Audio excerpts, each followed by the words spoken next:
Negative होकर आपको नहीं फंसाता। आप अगर किसी शेयर को खरीदोगे और वो पेनी स्टॉक है तो वो आपको रंगीनता दिखाएगा, तो तभी तो आप उसे खरीदोगे। फिर वो टाटा स्टील में क्या रहा है आपको पता है, शेयर कहाँ पर है। मेरा व्यू टाटा पावर में क्या रहा है ये भी आपको पता है। मेरा व्यू वेदांता में, अडानी ग्रुप में क्या रहा है और वही बात में क्या रखा है। वोडाफोन आइडिया का देखो, मैं वैसे टारगेट नहीं देता, लेकिन मुझे पता है, मेरे पुराने लोगों को पता है, मैं इसकी चीज़ें 18 रुपये तक की मैंने देखी है। और अगर वो 18 रुपये सामने आपके 2 लड्डू पड़े हैं और उसमें से एक लड्डू जो है नकली है, क्या आपका मन और आपको भूख लग रही है, क्या आप वो नकली लड्डू को खाओगे? 1 रुपये अगर वोडाफोन आइडिया भागेगा, मैंने आपको पहले भी कहा था, तो 10 रुपये आपको इंडस टावर भागते हुए दिखाई देगा। ये आज आपको फिर देखने को मिला है सर। मेरे सब्सक्राइबर हैं, यानी मेरे बड़े भाई हैं, वो सूरत गुजरात में रहते हैं, जिनका नाम नरेश काला जी हैं। वो निरंतर मेरे से जुड़े हुए हैं। इस तरीके से काफ़ी लोग मेरे से जुड़े हुए हैं। करना है वो करीब 14,100 करोड़ रुपए था जून तक। अब कितना हो गया है? 15,000 करोड़ रुपए हो गया है, जो ये अपने विक्रेताओं और लेनदारों को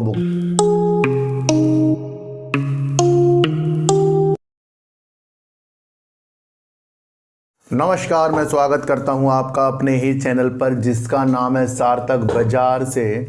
आज बात करेंगे अडानी विल्मर की, थोड़ी सी बात करेंगे सुजलोन की, बात करेंगे इंडस टावर की और बात करेंगे वोडाफोन आइडिया की, क्योंकि उसने आज अपना 21 महीनों के उच्चतम स्तर को छू लिया।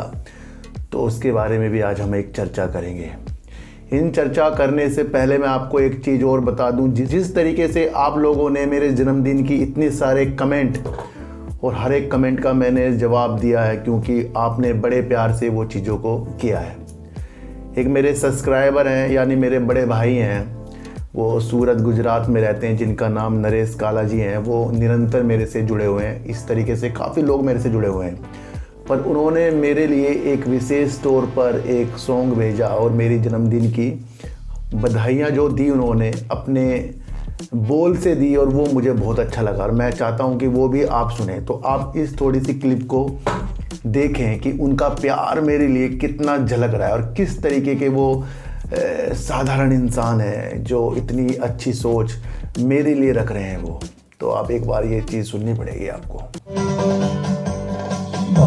बार दिन ये आए, बार दिन ये गाए, बार दिन ये आए, बार दिन ये गाए। तू जिए हजारों साल, ये मेरी है आरज़ू। Happy birthday to you, happy birthday to you, happy birthday to you.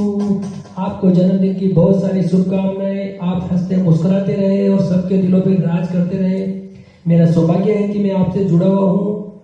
बहुत सारी शुभकामनाएं आपको जन्मदिन की। इन सब की बात करने से पहले मैं आपको एक चीज़ बता दूं। 2 तरीके से मैं आपको मार्केट दिखा रहा हूं। एक तरीका है मार्केट को सच्चाई के तरीके से देखने का, और दूसरा तरीका है कि जिस तरीके से हम न्यूज़ को नहीं समझते और वो शेयर भागता जाता है, तो उससे भी आपको वाकिफ़ कराना। मैं आपके सामने एक सवाल रख रहा हूँ, इसको आपको समझना है कि सामने आपके 2 लड्डू पड़े हैं और उसमें से एक लड्डू जो है नकली है। क्या आपका मन और आपको भूख लग रही है, क्या आप वो नकली लड्डू को खाओगे, या उस नकली लड्डू को सोचोगे कि यार घर आके खाऊंगा, उसे लेकर आओगे? नहीं। अगर आपको पता है कि वो लड्डू नकली है, एक लड्डू असली, तो आप असली लड्डू को घर लाकर खाओगे।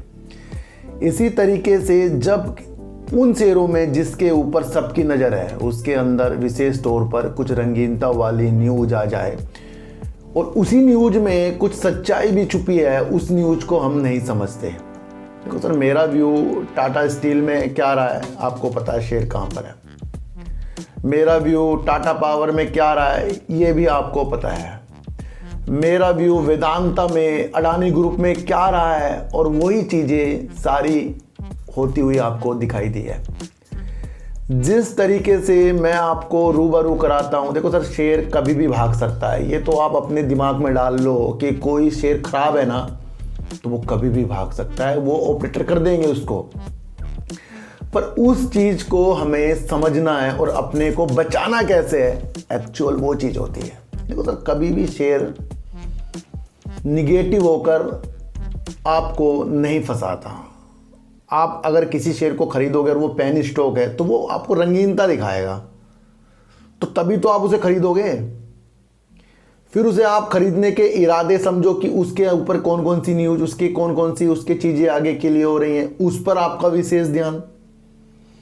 उसके लिए आपके पास दिमाग होना चाहिए कि हमें किस वजह से इस शेयर को हमने रखा है। मैंने आपको शुरुआत में क्या रखा है, वोडाफोन आइडिया का। देखो, मैं वैसे टारगेट नहीं देता, लेकिन मुझे पता है, मेरे पुराने लोगों को पता है, मैं इसकी चीज़ें 18 रुपये तक की मैंने देखी है।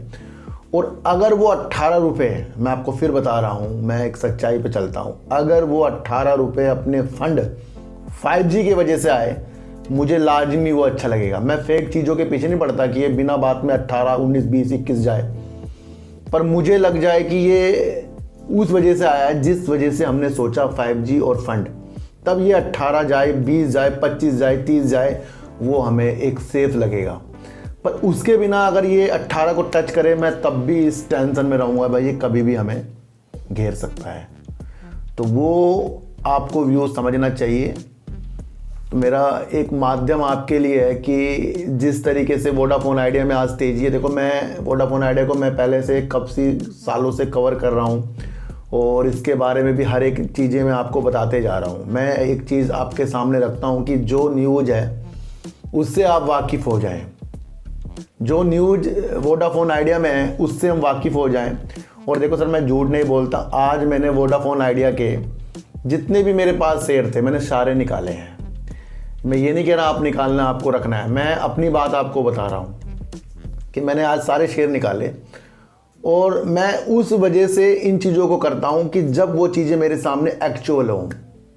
तो अब आपको समझना है कि वोडाफोन आइडिया 5G फंड के बिना अधूरा है, और उसकी चीज़ों को अब आपको गहराइयों से समझना है। इसके ऊपर आज हम एक समीक्षा वाली न्यूज़ के द्वारा वीडियो बनाएंगे। सबसे पहले आपको समझना है कि यस सिक्योरिटीज़ ने कह दिया है, जिस तरीके से ये अपने सब्सक्राइबर खोते जा रहा है, वो भी एक चिंता का विषय है। और मोतीलाल ओसवाल कह रहा है कि ये अपने रिचार्ज के टैरिफ को जो बढ़ा रहा है, उसके बावजूद भी इसके सब्सक्राइबर कम होते जा रहे हैं। दूसरी तरफ अगर आप समझें कि 5G जियो एयरटेल ला चुका है, लेकिन जियो की तरफ से जो रेट पर वो 4G दे रहा है रिचार्ज, उसी रेट पर वो 5G फ़िलहाल के लिए देने की बात आ रही है।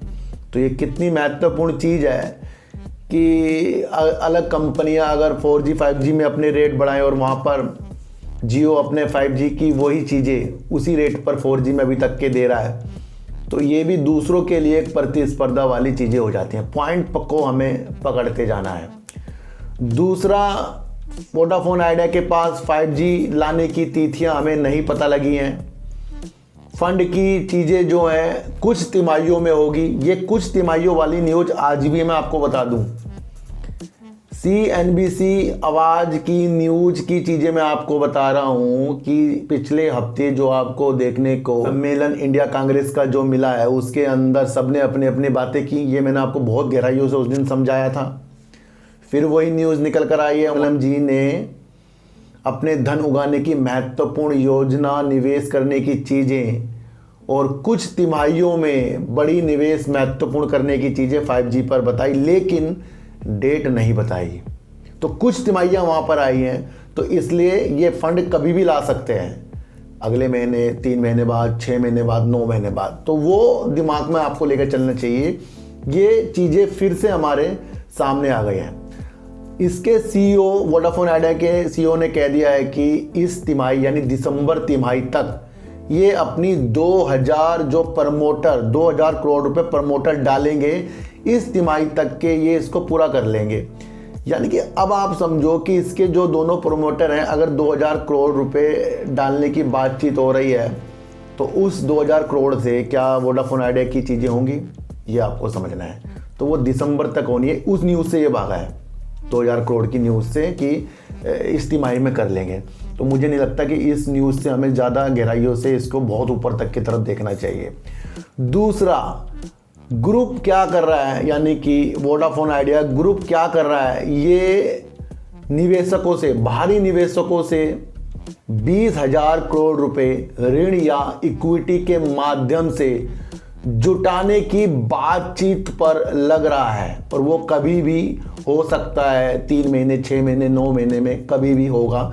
और उससे ही 5G फंड की चीज़ें निकलने की उम्मीद है। तो ये भी अब आपको समझना है कि वोडाफोन आइडिया 20,000 करोड़ रुपए जुटाने की चीज़ों के साथ निकल रहा है, पर वो अभी हुई नहीं है।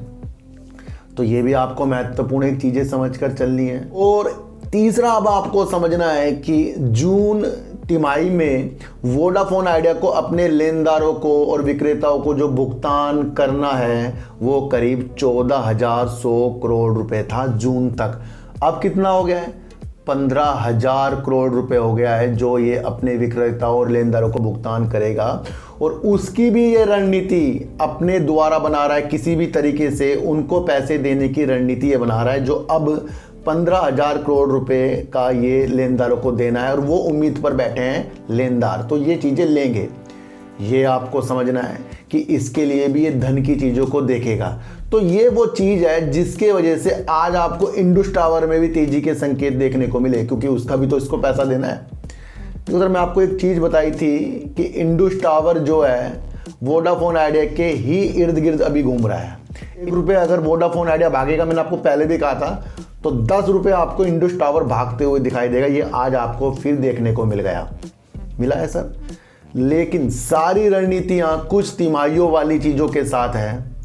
मैंने कल भी आपको, परसों भी आपको, नरसों भी आपको बताया है। अगर आपको लगता है कि 5G और फंड आएगा तो हमारा इसके अंदर पॉजिटिव संकेत, अगर हमें नहीं लगता कि ये चीज़ें नहीं करेगा तो हमारा निगेटिव संकेत। लेकिन जितनी भी न्यूज़ आ रही है वो आगे की दृश्य दिखा रही है हमें कुछ तिमाहियों के। तो वहाँ तक भी हमें इन चीज़ों को समझकर चलना पड़ेगा कि वोडाफोन आइडिया की जो आज की रंगीनता, वो अक्षय मुद्रा जी के द्वारा जो कहा है कि प्रतिबद्ध है 2000 करोड़ रुपए जुटाना, उसकी वजह से ये 8-9% जो आज भागा। और वो आपको समझना है कि ये आगे भी चीज़ें ऐसी रह सकती हैं, या फिर ये अच्छे लेवल को तब छुए जब इसके फंड और 5G आए। तो हमें हमेशा अपने को सेफ, सही दिशा, सही निर्देश के साथ जाना है। मैंने आपको कहा है कि कोई भी मरा शेर कभी भी भाग जाएगा, और उसकी वजूद अगर आपको पता हो तब आपके लिए वो पॉजिटिव है। अगर वैसे ही वो भागा जा रहा है तब वो आपके लिए निगेटिव है। यही तो 2 चीज़ें हमें यहाँ समझनी है। उसके लिए मैंने आपके लिए चैनल बनाया है। यानी कि मैं आपको खरीदवा दूँ या आपका बिकवा दूँ, नहीं, मैं आपके सामने दोनों पहलू, हमें पॉजिटिव निगेटिव दोनों चीज़ रहकर शेयरों में रुकना है। वो लक हो जाता है सर हमारा प्रॉफिट आ रहा है, वो लक है इसके अंदर। अभी तक मैं आपको बता रहा, इसके अंदर हमारा अगर प्रॉफिट आ रहा है तो वो एक लक के अनुसार आ रहा है, और वो लक है इसके जितनी भी न्यूज आ रही है। और जिस दिन वो एक्चुअल प्रॉफिट हमें आएगा वो फंड 5G की वजह से आएगा। उस पर दिशा निर्देश काफ़ी लंबे तक चल रहे हैं। तो मैंने आपको लेनदारों के बारे में भी बता दिया कि इतना 15,000 करोड़ रुपए हो गया। ये भी आपको समझ कर चलना पड़ेगा। और वो न्यूज़ मत भूलना जिस न्यूज से वोडाफोन आइडिया को आगे की दिशा हमें अच्छी लग रही, वो है कुमार मंगलम जी ने जो सम्मेलन में बोला है। वहाँ पर मोदी जी ने भी बोला है, जियो ने भी बोला है, एयरटेल ने भी बोला है, पर यहाँ बार बार हेडलाइन की तरह आ रहा है कुछ तिमाहियों में। तो ऐसे नहीं बार बार कुछ चीज़ें आती, इसको आपको समझना है। तो हमें देखकर चलना है कि आगे वोडाफोन आइडिया की जो भी किस्मत है फंड के द्वारा बदलेगी सर। तो यहाँ सारी दृष्टि से उज्ज्वलता वाली चीज़ें जो आज की जो न्यूज़ थी 2000 करोड़ वाली कल वाली, मतलब उससे ये चीज़ें हुई हैं, पर एक्चुअल वाली चीज़ें मुझे नहीं लगता अभी हुई हैं। और मैंने आपको नकली लड्डू असली लड्डू की चीज़ें बता दी हैं। तेज़ी में हमें फंसने की चीज़ें दिखती हैं क्योंकि वहीं पर हम आगे की रणनीतियाँ ऊपर खरीद कर बनाते हैं, फिर हम ठगे के ठगे रह जाते हैं।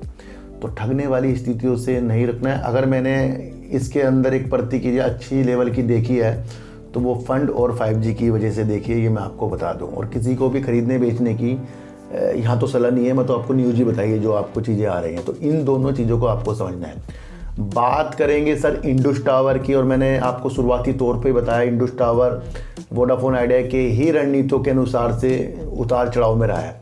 अपने रिजल्ट को भी इसने वो रंगीनता में नहीं दिखाई। फ़िलहाल आज इसके अंदर 10 से 11 रुपये के जो उछाल दिए, वो एक रंगीनता इसके अंदर आ रही है। लेकिन एक उम्मीद वोडाफोन आइडिया से इंडस टावर को भी है, वो है फंड की। मैंने आपको पहले सारी रणनीतियाँ समझा रखी है, तो उस दौरान इंडस टावर को हमें देख लेना चाहिए। एमके ग्लोबल जो इंडस टावर के ऊपर शोध करके बैठा है, उसने 195 रुपये के टारगेट बीते दिनों दिए, और वो आपको थोड़े से टच होते हुए जाते हुए देखने को मिल रहे हैं। इंडस टावर, मैंने आपको कहा, टावर में बड़ा एक प्रदाता है, बड़ा एक अच्छा वर्क कर रहा है, और इसके बिना टावरों से मोबाइल पर नेटवर्क आना संभव नहीं है। ध्यान रखना कि एमके ग्लोबल ने जो इसके अंदर अपना शोध किया, उसने कहा है कि इंडस टावर आने वाले कुछ तिमाहियों में अपने किराएदारी और टावर की वृद्धि के साथ और अच्छा हो सकता है आने वाली कुछ तिमाहियों में। यानी कि ये किराए पर वृद्धि कर सकता है, और अगर इसने अपनी किराएदारी की वृद्धि करी तो जितने भी चीज़ों को ये अपनी सेवाएं देता है तो उसके भी पैसे बढ़ेंगे। तो यहाँ पर इंडस टावर को इसके अंदर आगे जाकर बेनिफिट होने वाला है। ध्यान रखना कि जिस तरीके से इंडस टावर की सारी नज़र वोडाफोन आइडिया के धन उगाने पर फिलहाल के लिए है, ये इस चीज़ को भी दर्शाता है कि ये न्यूज़ में आज भी है कि अगर वोडाफोन आइडिया से इसको धन मिलता है तो इंडस टावर अपनी निम्नलिखित चिंताओं से को दूर कर सकता है। तो ये चिंता इधर आ रही है सर, इसमें वोडाफोन आइडिया का ज़्यादा केंद्रित बनाकर चलाया गया है। तो आपको समझना है कि इंडस टावर ताक लगाकर वोडाफोन आइडिया के फंड आने की उम्मीद से बैठा है, और वो आपको आगे देखने की चीज़ों के साथ मिलेगा। तो एमके ग्लोबल के 195 रुपये के इसके अंदर टारगेट आ रहे हैं। तो ज़्यादा से ज़्यादा जिस तरीके से 5G रोल आउट हो रहा है, उसके अंदर इंडस टावर अपनी किराएदारी की चीज़ों को बढ़ाने की मंशा, और टावर में अलग अच्छी वृद्धि करने की मंशा, और ग्रामीण इलाकों की तरफ टावर की स्थितियों को बढ़ाना, और शहरी में अपनी अच्छी रणनीतियों को अच्छा करना इंडस टावर का एक प्रमुख कारण है। और हम काम समझते जाएंगे, शेयर प्राइस तो हमें प्रॉफिट देकर ही जाएंगे अगर हमने उसके अंदर अपनी धैर्यता को बनाकर रखा। सुजलॉन एनर्जी की किस्मत कल से हमें अच्छी होती या बेकार होती हुई उसके Q2 के रिजल्ट के अनुसार देखने को मिल सकती है। कल की विशेषताएं इसके अंदर हमारी इस रणनीतियों के अनुसार होगी, क्योंकि जब किसी भी कंपनी यानी उस पर जिस पर सबका दाव लगा है, वो उसकी रिजल्ट आने की मंशा से हमारे दाव को अच्छा या बेकार भी कर सकता है। ये एक जीता जागता उदाहरण आपको आज देखने को मिला अडानी विल्मर में, जिसके अंदर जो लॉस आया तो फिर उसका शेयर कहां से कहां गिर गया। इसलिए Q2 हो या Q3 या Q4, किसी भी क्वार्टर का जो रिजल्ट आता है वो कंपनी की चीज़ों को धुंधला कर जाएगा या अच्छा कर जाएगा, जो उसके अंदर हम अपना दिमाग लगाकर बैठे हैं। अभी तक तो सुजलॉन में तेजी के संकेत, अब ये संकेत और अगर 40 को टच करना है तो कल का रिजल्ट इसके लिए हमारे लिए बहुत महत्वपूर्ण है, क्योंकि उससे इसकी दिशा अच्छी दिखेगी। और लोगों के लिए ये शेयर मैं बता रहा हूँ बेहतरीन। तो आज की तेजी हो या गिरावट हो, कल की तेजी या गिरावट हो, अब ये डिपेंड है कल के रिजल्ट से, क्योंकि रिजल्ट में अगर इन्होंने बहुत अच्छा कर दिया तो फिर बेहतरीन, और अगर रिजल्ट में इसने कुछ भी ऐसे निगेटिव पॉइंट हमें दिखा दिए तो ध्यान रखना सर, ये फिर 25 रुपये तक भी शेयर आ सकता है। तो ये सारी मंशा आपको देखकर चलनी है, और विशेषज्ञ ने तो पहले इसके अंदर 35 और 40 और 25 के स्टॉप लॉस के टारगेट दे रखे हैं। तो कल का महत्वपूर्ण चीज़ हमें सुजलॉन में देखने को मिलेगी। अब बात करते हैं अडानी विल्मर की। अडानी विल्मर की बात इसलिए भी करेंगे कि ये शेयर सर गिरता ही जा रहा है। अडानी और विल्मर दोनों अलग अलग, दोनों ने ज्वाइंट वेंचर के तहत इसके अंदर अपनी हिस्सेदारी लेने की चीज़ों के साथ इस कंपनी को हमें आगे तक के दिखाया। और अडानी विल्मर का जैसे फॉर्चून ब्रांड और इसके जितने भी अच्छी चीज़ें आती हैं, उसके साथ तो ये शेयर ने काफ़ी बुलंदियों तक भी आपको लेवल दिखाए थे, और लोग कहते थे कि ये यहीं से काफ़ी ऊपर की उड़ान भरकर जाएगा। देखो सर, ये शेयर मार्केट है, उस ग्रुप में भी हलचलें हो जाती हैं जिस ग्रुप में आपको लगता है सब कुछ अच्छा हो गया। जब शेयर गिरता है ना, तो उसके अंदाजे मत लगाना कि वो वहीं से उठना शुरू हो जाएगा, वो और ज़्यादा भी गिरकर आपको दिखा सकता है। तो क्वार्टर 2 ने अडानी विल्मर के इरादों को और हमारे इरादों को आज थोड़ा सा धुंधला कर दिया। लेकिन अब अगर आपको समझना है कि एक्चुअल में इनका रिजल्ट जो है ना, बड़ा बैड आया है। ये बड़ा बेकार रिजल्ट मुझे लग रहा है, क्योंकि यहाँ पर इन्होंने साल दर साल और क्वार्टर टू क्वार्टर भी अपनी सेल्स को कम कर दिया है। और इनकी जो सेल्स इस बार क्वार्टर 2 में हुई है, यानी सितंबर 2023 में हुई है, वो करीब 12,267 करोड़ रुपए की हुई है। इससे पहले इनकी यही सेल जो क्वार्टर 1 में थी करीब 12,928 करोड़ रुपए थी। और इससे सितंबर में अगर हम 2022 में जाएं सेम तिमाही में, तो वहां पर इनकी सेल्स 14,150 करोड़ रुपए की सितंबर 2022 में थी और 49 करोड़ रुपए का उस टाइम 2022 सितंबर में प्रॉफिट दिया था। अब इस कंपनी ने पिछले बार जो 79 करोड़ रुपए का लॉस किया था, उसे भी बढ़ाकर 131 करोड़ रुपए का लॉस और अपनी रेवेन्यू राजस्व को भी 13% से ज़्यादा कम कर दिया है। तो यहाँ पर इसकी सेल्स में इफेक्ट आ रहा है। लेकिन सेल्स की इफेक्ट आपको पता है, वैश्विक चीज़ें अलग अलग चीज़ों के अनुसार भी घटती बढ़ती जाती है। तो ये भी सेल्स कम नहीं है कि 12,267 करोड़ सेल, ये भी कम नहीं होती है सर। लेकिन हाल ही में देखने को मिलेगा पिछले चीज़ों से इसने वो चीज़ों को कम किया है। तो रणनीतियों में हमें एक चीज़ समझना है कि इसका रिजल्ट आते ही शेयर ने दबा तोड़ गिरावट कर दी। मैं आपको एक चीज़ बताऊं सर, किसी भी कंपनी का जब रिजल्ट आता है, ध्यान रखना कि अगर उसका रिजल्ट निगेटिव आया चलती हुई मार्केट में, तो 80 से 90% वो शेयर गिरता है। अगर चलती ही मार्केट में किसी का रिजल्ट आए तो वो 80 से 90% भागता है। पर इसके विपरीत अगर यही चीज़ रात को निकल कर आए रिजल्ट, तो अगले दिन वो हमें ओढ़ते हुए कुछ भी दिखाई नहीं देता है। अधिकतर तो शेयर गिरता ही है, चाहे रिजल्ट अच्छा है कुछ आए। तो ये तो चलती हुई मार्केट में जो चीज़ें हुई हैं उसके अनुसार अब आपको देखने को मिला है कि यहाँ पर ये शेयर 11 से 12 रुपए तक गिर के आपको दिखा देगा। तो मेरे हिसाब से इसके अंदर चलेगा अब संयम। जल्दी से ये शेयर, एक तो इसका जो 24 नवंबर को पूरे ग्रुप का ही रिजल्ट सेबी की तरफ से आने वाला है, उस पर भी विशेष ध्यान। और यहाँ पर इतने नीचे अब ये शेयर आ गया, लोग सोचेंगे इससे नीचे नहीं जाएगा। भाई जाने को जा सकता है, लेकिन सेल्स कम की है, लॉस कर दिया है और फिर एक सेबी की चीज़ें आ रही हैं। तो धैर्य दीजिए सर, ऐसा तो नहीं होता कि पूरी कंपनी खत्म हो जाएगी, लेकिन कुछ समय देने के बाद सब कुछ अच्छा हो जाता है। तो ये ज़रूरी नहीं कि अच्छे अच्छे शेयर ही सिर्फ अच्छे होते हैं, खराब शेयर ही सिर्फ खराब होते हैं। सब कुछ यहाँ पर होता जाएगा। अडानी विल्मर से होल्ड करने वाली स्थिति और थोड़ी सी दूर बैठने वाली स्थिति पैदा हो गई है 24 नवंबर को सेबी की तरफ से भी चीज़ें। और इस तरीके का रिजल्ट आना अपने आप में हमें थोड़ा सा तो टेंशन देके जा रहा है। फिर भी उतार चढ़ाव तो शेयर मार्केट में चलते ही रहते हैं। बात करेंगे वेदांता की थोड़ी सी। क्यों बात करेंगे वेदांता की थोड़ी सी? क्योंकि जब ये शेयर काफ़ी नीचे था, मैंने इसकी रणनीति आपको सारी चीज़ें समझाई और ये भी समझाया कि अगर शेयर यहाँ पर हम सोच रहे हैं कि बहुत अच्छे उछाल कर देगा, तो वो भी संभव नहीं है। और कहते हैं कि हम अगर यहाँ ख़रीद लें कि भाई यहाँ सब कुछ अच्छा है, सिर्फ इस वजह से कि शेयर प्राइस नीचे है। मैं आपको खरीदने के तरीके बता रहा हूँ कि अगर हमें लगता है कि शेयर प्राइस काफ़ी नीचे, हम इस वजह से खरीद रहे हैं, तो रुक जाओ, हम बिल्कुल गलत हैं। ध्यान रखना। क्यों? क्योंकि हम उस वजह से खरीद रहे हैं कि शेयर नीचे है और जैसे ही काफ़ी ऊपर जाएगा हम सेल कर देंगे।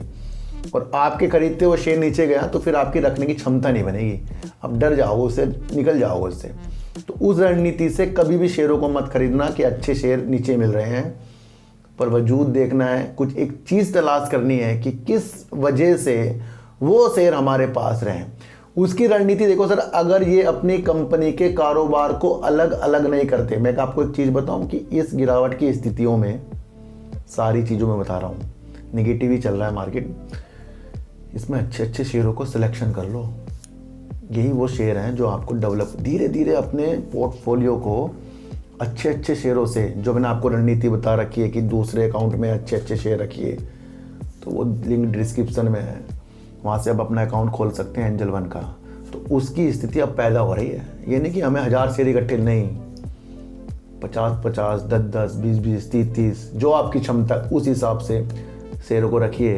और मैं आपको बता दूं कि इस 3 दिन में मैंने जो शेयर को लिए हैं उसका नाम है HFCL, हिंदुस्तान जिंक और LIC। ये 3 दिन की मेरी थोड़ी बहुत खरीदारी जो हो चुकी है मैं आपको बता दूं। इन पर मेरा विशेष तौर पर ध्यान थोड़ा सा लंबे समय के लिए रह सकता है, तो वो रणनीति को आपको देखना है। तो हम बात कर रहे थे वेदांता की। देखो सर, वेदांता एक ही मकसद से मेरे पोर्टफोलियो में है और वो है अपने कारोबार को ये अलग अलग करेंगे। ये जितना भी बेहतरीन चीज़ों के साथ इस टाइम हमें देखने को मिले या बेकार देखने को मिले, वो रणनीति आपको समझनी तो है, लेकिन एक और चीज़ समझने की, अपने कारोबार को अलग अलग करेंगे। वहीं पर ये सेमीकंडक्टर, गैस और ऑयल अलग अलग चीज़ों को अलग अलग कर देंगे। और सबसे महत्वपूर्ण चीज़ ये होगी कि वेदांता का अगर हमारे पास शेयर है तो अन्य अन्य कंपनियों के भी शेयर मिलेंगे। बस वो एक चीज़ इसके अंदर मुझे पॉजिटिव लग रही है और उसी तरीके से इस शेयर को मैंने अपने पोर्टफोलियो में रखा। मैंने आपको पहले बताया था कि ये मत समझना कि ये शेयर इतने नीचे तो हमें बहुत अच्छा करके जाएगा, पर ये समझना है कि इनकी मंशा क्या है, अपने कारोबार को अलग अलग करने की। तो कुछ भी विशेष तौर पर इसके साथ ढूंढने की कोशिश मत करो, वेट करो, इंतज़ार करो। और इंतज़ार का फल अच्छा होता है, क्योंकि अनिल अग्रवाल जी ने वीडियो के माध्यम से बहुत अच्छी चीज़ें हमें, इस तरीके के सुझाव जो उनके हैं अलग अलग चीज़ें करने की, उसके लिए उनके अलग अलग MD नियुक्त और अलग अलग चीज़ों को फिर वो अलग अलग निखार करके वो चीज़ें हमें अलग अलग शेयरों के साथ मिलेगी।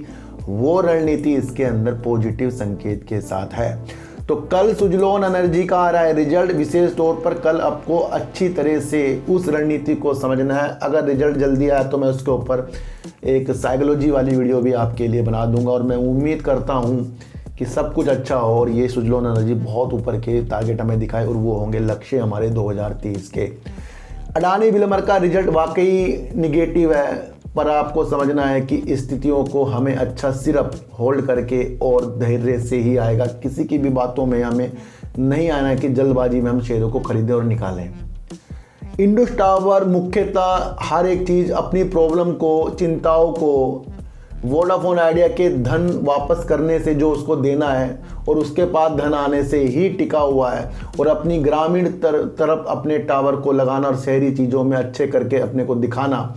वहाँ पर इंडस टावर की रणनीति एक शोध के तौर, मैं नहीं बता रहा हूँ, शोध के तौर पर MK ग्लोबल ने देखी और उन्होंने टारगेट इसके 195 रुपये के भी दे दिए हैं। वोडाफोन आइडिया की रणनीतियां हमें एक्चुअल में फंड 5G की चीज़ों के साथ अपने लक्ष्य की ओर उस वजह से ही बेस्ट लगी। उससे पहले ये तेज़ी दिखाए, हमें उस टेंशन को भी संयम के तौर पर झेलना है कि आगे गिरावट और भी उछाल हो सकते हैं। ये लक्ष्य आपके सामने, मैंने आपको पूरी रूपरेखा के साथ वोडाफोन आइडिया की आज वीडियो बनाकर दिखाई है। इसे दिल से गहराइयों से समझो कि बार बार कुछ तिमाहियों का जिक्र आ रहा है और वो कुछ तिमाहियाँ कब होंगी वो हमारे लिए एक अच्छे संकेत हैं, और 5G की तिथियाँ हमें अभी तक पता नहीं लगी है। तो उस चीज़ों को भी समझकर आपको अपने में संयम देना है। तो सर सच्ची वीडियो देखिए, अच्छी वीडियो देखिए, समझ कर देखिए। किसी की भी टारगेट वाली वीडियो में खोना नहीं है और किसी की भी बातों में आपको नहीं आना है, चाहे मैं क्यों हूँ। अपना एनालाइज खुद कीजिए और अपने द्वारा अपने को बचाने के प्रयास पर लग जाइए। उसके बिना कोई भी आपकी हेल्प नहीं कर सकता। तो सर चीटी को हटा दीजिए, गाय को रोटी दीजिए और अपने बच्चों को ज़्यादा से ज़्यादा प्यार कीजिए, क्योंकि बच्चे ही आपकी मासूमियत से किस्मत पलटेंगे। तो फिर मिलेंगे आपसे नई वीडियो के साथ, जब तक के लिए नमस्कार।